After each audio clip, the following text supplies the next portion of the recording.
Jelle P, the Urker man accused of importing into the UK drugs valued at €30 million, spent all day today in the witness box of the Crown Court in Canterbury, England. It was the accused's opportunity to explain the many seeming discrepancies in his story in the hope of persuading the jury that he was the wholly unwitting courier of this vast haul of drugs. Jelle claimed that last July he made 4 trips to the UK on behalf of the company Green Organic, the last of which ended in the discovery of the drugs. On each occasion he picked up goods from an anonymous warehouse in Heskirk and took them to a roadside on the periphery of London at an hour after midnight. His lorry loads of flowers were unpacked onto the pavement by 2 men who emerged from an unmarked van as the lorry drew up. The defendant could provide very few details about these men, save that they wore tracksuits rather than company uniforms. He couldn't be sure which, if any, of the nearby buildings they were associated with, nor did he see any evidence of storage facility for the flowers or vehicles for onward transit.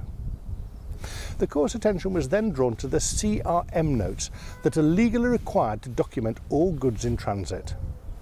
It was put to the accused that the CRM notes for these journeys recorded a pick-up point for the flowers other than the one actually used, as well as showing a series of delivery addresses for the consignments, but not the actual location to which Jelle delivered them.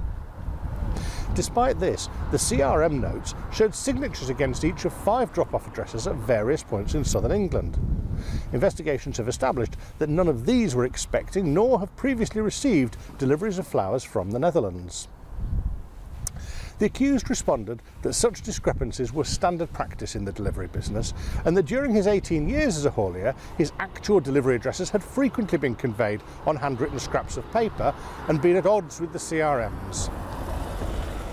The prosecution put it to Jelle that the CRMs were deliberately fabricated to create the false impression of a lawfully trading business.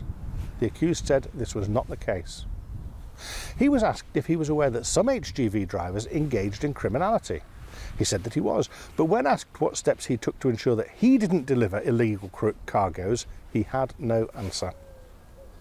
Attention then turned to Green Organic, the company that Jelle claims contracted him to deliver flowers. Simon Taylor QC, prosecuting, said that what email exchanges did exist between the Urkerman's company and the flower distributor were a fabrication created to provide a cover story in the event of Jelle's arrest. The court had previously been told that at least one address purporting to belong to Green Organic had actually been set up using a mobile phone belonging to the accused. It was a long day in the witness box, during which Jelle P was sometimes sullen and occasionally exasperated. Tomorrow the court will hear from his father, who is also said to have exchanged emails with Green Organic. Whether he'll be able to tie up any of these loose ends remains to be seen. Once he has, it will be for the jury to decide who it believes.